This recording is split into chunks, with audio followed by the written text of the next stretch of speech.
Afghanistan India का दोस्त है, इंडिया को कहता है कि भाई मैं इंडिया का दोस्त हूँ, पाकिस्तान का दुश्मन हूँ, पाकिस्तान को कहता है कि तुम मेरे दुश्मन हो, इंडिया मेरा दोस्त है। इसको कैसे देखते हो कि इंडिया ने बहुत ज्यादा इन्वेस्टमेंट भी की हुई है अफगानिस्तान के अंदर, लेकिन एक बात मैं और बताऊं कि जब भी जरूरत पड़ी अफगानिस्तान के अंदर मुश्किल हालात आए, इंडिया अफगानिस्तान का बहुत साथ देता है। इन्वेस्टमेंट की हुई है बिलियन ऑफ डॉलर्स की इंडिया ने अफगानिस्तान के अंदर। कैसे देखते हो इन सब चीजों को, हमने अफगानिस्तान के लिए क्या किया? पाकिस्तान के लिए कोई मुखलिस नहीं है। चारों तरफ हम देख लें, हमारे लिए सिर्फ और सिर्फ कांटे ही बिछाए जाते हैं, हमारे लिए कोई मुखलिस नहीं है। हम खुद अल्लाह की ज़ात तवक्कुल करने वालों में से हैं, तो इस चीज़ को हम इसी नज़रिए से देखते हैं। चाहे कोई भी हो, हम स्टैंड लेने के लिए खड़े हैं। हमारे मुल्क में हमें किसी दूसरे की दाखिलत की ज़रूरत नहीं है। सर मैं आपको कह रहा हूँ कि अफगानिस्तान जो है वो इंडिया का सपोर्टर है, इंडिया का साथ देता है। क्यों देता है सर? मैं इसका जवाब चाह रहा हूँ आपसे। डेफिनेटली अगर आप जहां इन्वेस्ट करेंगे, जिस कंट्री को आप पैसे फेंकेंगे या उनके साथ आप चलेंगे, तो वो मुल्क आपकी सपोर्ट ही करेगा ना। हम तो उनको कब से साथ दे रहे हैं। फर्क इतना है कि हम वहाँ इतनी इन्वेस्ट नहीं कर रहे जितनी इंडिया कर रहा है, और इंडिया इन्वेस्ट कर रहा है हमें तोड़ने के लिए। साफ साफ नजर आ रहा है। सर इंडिया फिर पावरफुल हुआ ना? अल्लाह की ज़ात और हमारे मुल्क के अलावा पावरफुल होने वाली ज़ात किसी की नहीं है। अल्लाह की ज़ात है, नो डाउट। हमारा मुल्क किस तरह से पावरफुल है, थोड़ा एक्सप्लेन करिए। हम अपनी फौज पे भी फख्र करते हैं, हम अपने सियासतदानों पे भी इस बात का फख्र करते हैं। कभी भी इंशाअल्लाह अल्लाह ने चाहा तो हमें ऐसा दिन नहीं देखना पड़ेगा कि कोई और आके हमारी कंट्री पे वो कर जाए। सर आपको पता है कि हमारे पास फॉरेन हमारे पास रिजर्व पड़े ही नहीं हुए कि आगे 15 दिन के बाद क्या होगा, कुछ भी नहीं कह सकते हम।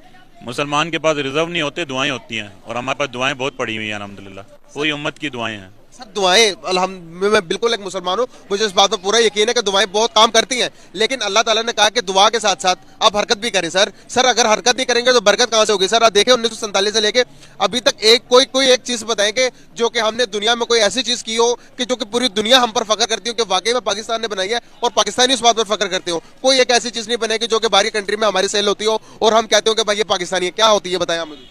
अल्लाह पाक इरशाद फरमाते हैं, जिसके पास जर्रा बराबर भी ईमान है मैं उसको जन्नत में दाखिल करूंगा। और जिस दिन हमारे पास भी वही बात है, जर्रा बराबर ईमान भी है ना, हम उसी रब के ऊपर तवक्कल करके हमारा मुल्क सुरखुर हो जाएगा। इससे ज्यादा मैं कुछ नहीं करूंगा। सर एक मिनट, मुझे 1 मिनट और दे दें। सर आपने कहा कि जर्रा बराबर जन्नत तो मिल जाएगी एक मुसलमान को। सर दुनिया में रहते हुए अपना वकार, अपनी इज्जत कायम रखनी चाहिए या नहीं? इसके लिए हम कब काम करेंगे?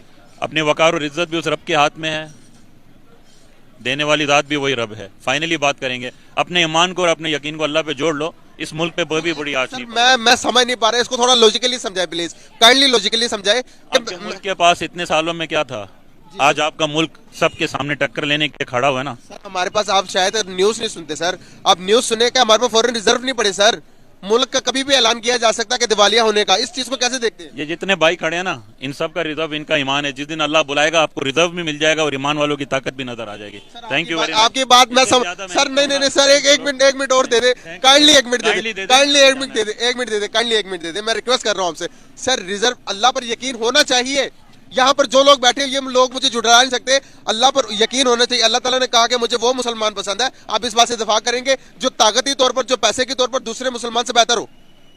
हम यहाँ पर जो मुसलमान है पाकिस्तान के, हम यहाँ पर ताकतवर, पैसा है हमारे पास। सर दुनिया हमारी रिस्पेक्ट क्यों नहीं करती? क्योंकि हम मांगते हैं। आप सल्लल्लाहु अलैहि वसल्लम ने ये भी बात फरमाई कि मुसलमान के मुझे जो मेरी उम्मत है, मुझे इस बात का डर नहीं है कि ये कुफर करेंगी या फिर ये किसी दूसरे पर शरीक करेंगी। कहते हैं मुझे इस बात का डर नहीं है, मुझे सिर्फ 2 मेरे मुसलमान की कमजोरी मुझे नजर आती है, औलाद और पैसा। सर आपको नजर नहीं आता? सर आप बाहर की कंट्री में जाकर देखें पाकिस्तानी क्या कर रहे हैं, हम यहाँ पर क्या कर रहे हैं? सर हमने जिंदगी बाहर गुजारी है और आज हम अपने मुल्क में भी गुजार रहे हैं।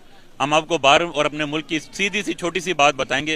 उन्होंने अपना आप बेच दिया, हमारे मुल्क ने आज तक अपनी हया नहीं बेची, और इस हया की बरकत से इंशाअल्लाह अल्लाह ने चाहा हम सुरखुरू रहेंगे और हमेशा तक क़यामत सुरखुरू ही रहेंगे। तो आपसे सवाल ये है मेरा कि 2022 में जो उन्होंने पूरे क्या 2023 में वो कर पाएंगे, और क्या पाकिस्तान ने किया है? जी अब आपके सामने 3-4 साल इमरान खान की हुकूमत रही है।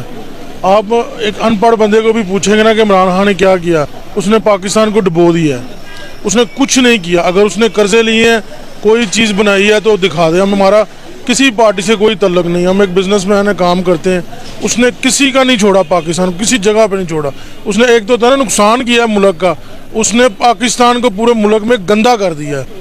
अगर हम बात करें इंटरनेशनल बेस, तो इंटरनेशनल बेस जो है इमरान खान के लोग पाकिस्तानी कहते हैं कि बहुत इज्जत है। क्या आपको लगता है इज्जत है? कोई इज्जत नहीं है। जब अपने बंदों की इज्जत कोई नहीं है तो अपनी उसकी इज्जत कहाँ से होगी? अगर मैं मोदी की बात करूँ, कोई नहीं तो बाहर में कहाँ इज्जत होगी? अगर मैं मोदी की बात करूँ, वो एक ऐसा लीडर है वो जहाँ छोटे लेवल से उठ के एक बड़ी पोस्ट पे आया है। हम उसे चाय बेचने वाला, गुजरात का कातिल, वो से हिताब देते हैं, लेकिन आज उसने इंडिया का रुख दुनिया के सामने बदला। ये देख रहे हैं ना कि हमारे मुल्क में करप्शन कितनी है।